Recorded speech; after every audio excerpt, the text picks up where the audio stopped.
Halo, jumpa lagi dengan channel ini.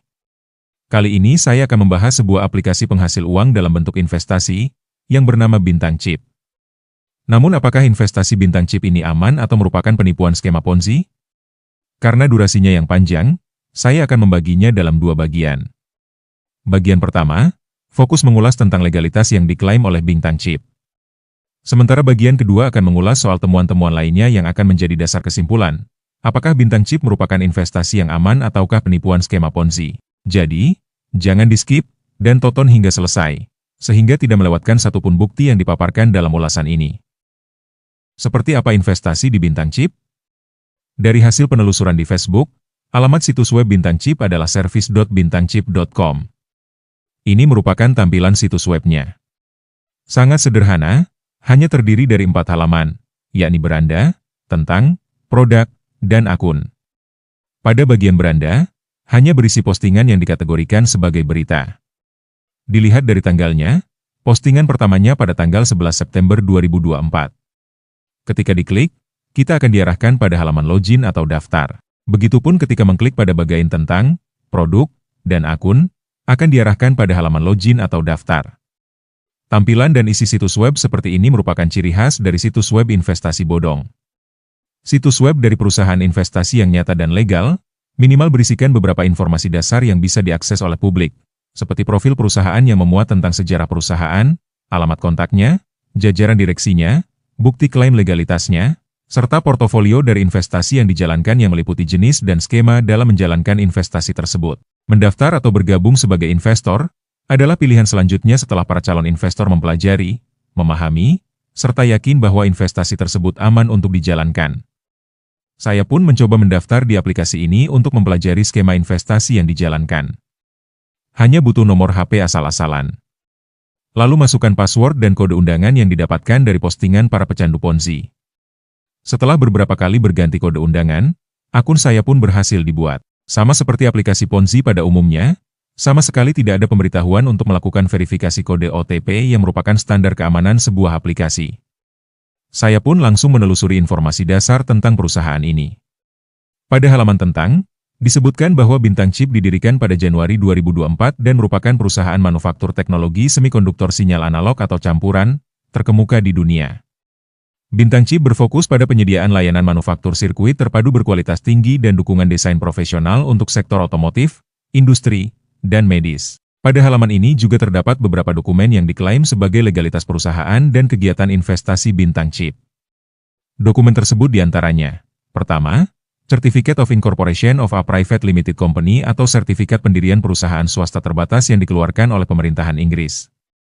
Kedua, Certificate of Legal Entity Identifier yang diterbitkan oleh Global Legal Entity Identifier Foundation, sebuah lembaga non-profit yang dibentuk oleh Financial Stability Board atau Dewan Stabilitas Keuangan. Ketiga, dokumen yang diterbitkan oleh pemerintah Indonesia berupa pengesahan pendirian Badan Hukum Perseroan Terbatas dari PT Bintang Chip Semikon Manufaktur yang diterbitkan oleh Kementerian Hukum dan HAM. Dan dokumen perizinan usaha berbasis risiko dengan nomor induk berusaha 05032500259776. Sekarang mari kita bahas satu persatu dokumen-dokumen tersebut. Pertama, sertifikat pendirian perusahaan swasta terbatas yang diterbitkan oleh pemerintahan Kerajaan Inggris. Berdasarkan informasi yang tersedia di situs web gov.uk, Bintang Chip terdaftar dengan nama Bintang Chip Semikon Manufaktur Limited dengan nomor perusahaan 163599982. Alamat terdaftar di Jalan Bartholomew nomor 38 United King, Newbury, England, United Kingdom, kode pos RG 145LL. Status perusahaan, aktif. Tipe perusahaan, perusahaan swasta terbatas. Didirikan pada 2 April 2025. Sifat bisnis pembuatan komponen elektronik. Kedua poin ini menunjukkan bahwa perusahaan ini baru didirikan dan belum membuat akun serta pernyataan konfirmasi. Pada halaman riwayat pengarsipan, disebutkan bahwa laporan modal dari perusahaan Bintang Chip adalah sebesar $98.000 Amerika. Namun jika disortir berdasarkan kategori yang tersedia, maka satu-satunya arsip yang tersedia hanyalah dokumen pendirian. Hal ini dikarenakan Bintang Chip merupakan perusahaan yang baru didaftarkan, belum memiliki akun dan laporan tahunan. Kebenaran tentang klaim modal tersebut baru akan diketahui jika Bintang Chip sudah membuat akun yang jatuh tempo pada 2 Januari 2027. Begitupun dengan seluruh informasi lainnya, akan diketahui ketika Bintang Chip telah membuat pernyataan konfirmasi atau laporan tahunan yang akan jatuh tempo pada 15 April 2026. Pada halaman orang, tercatat satu nama, yakni Ben Nolvanov. Alamat surat menyurat sama dengan alamat perusahaan. Perannya sebagai direktur. Tanggal lahir Oktober 1979. Ditunjuk pada 2 April 2025. Kebangsaan Lituania. Negara tempat tinggal, Inggris Raya. Pekerjaan programmer komputer. Ben Nolvanov berstatus sebagai orang dengan kendali signifikan, yang memiliki hak menunjuk atau memberhentikan direktur, karena dia memiliki saham sebesar 75% atau lebih. Sekarang mari kita telusuri alamat dari Bintang Chip. Alamat yang tertera di situs gov.uk merupakan alamat yang sama dengan yang tertera di situs web service.bintangchip.com. Ini merupakan hasil penelusurannya, sama sekali tidak ada tanda pengenal bahwa itu merupakan kantor dari Bintang Chip, malahan sebuah tempat usaha tato bernama King's Tattoo. Foto Google Street View ini merupakan foto yang diambil pada bulan Oktober 2024, sementara di situs webnya, Bintang Chip mengklaim berdiri pada Januari 2024. Itu artinya, jika sejak awal berdiri kantornya beralamat di sana, maka seharusnya foto Google Street sudah menunjukkan bahwa di sana merupakan kantor dari Bintang Chip, yang ditandai dengan adanya pelang pengenalnya. Lalu terkait dengan Ben Nolvanov yang merupakan CEO dari Bintang Chip, tidak ada satupun dokumentasi berupa foto atau video yang menunjukkan profil dirinya. Begitupun informasi detail tentang dirinya. Jika memang benar klaim Bintang Chip sebagai perusahaan produksi semikonduktor terkemuka di dunia, maka seharusnya ada begitu banyak informasi tentang dirinya. Selanjutnya tentang dokumen legalitas berupa Certificate of Legal Entity Identifier yang diterbitkan oleh Global Legal Entity Identifier Foundation atau disingkat GLAIF yang merupakan sebuah lembaga non-profit yang didirikan oleh FSB atau Financial Stability Board atau Dewan Stabilitas Keuangan, yang merupakan perangkat kerja dari negara anggota G20.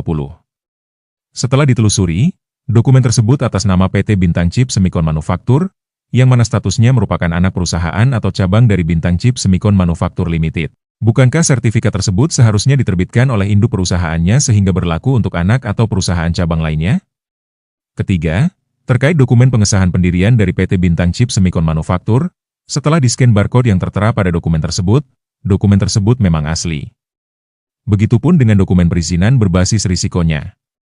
Setelah dicek di situs oss.go.id, nomor NIB yang tertera pada izin tersebut, memang terdaftar atas nama PT Bintang Chip Semicon Manufacture. Dalam izin tersebut juga tertera alamatnya, yakni di VIP Office, Premier Lantai 5 Suite 6, Jalan TB Simatupang nomor 5 Jakarta Selatan, Jakarta Raya, kode pos 12550, Indonesia.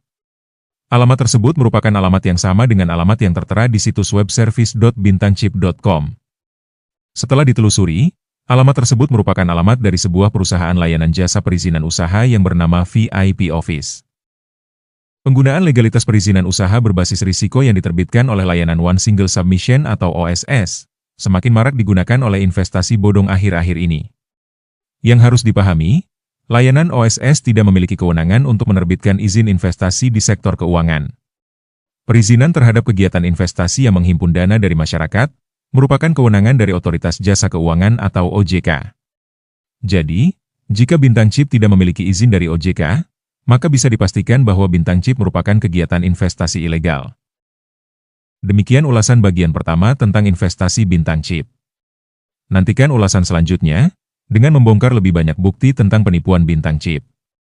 Jika video ini bermanfaat, jangan lupa bagikan agar menjadi peringatan publik agar tidak tertipu oleh investasi ilegal Bintang Chip. Sampai jumpa.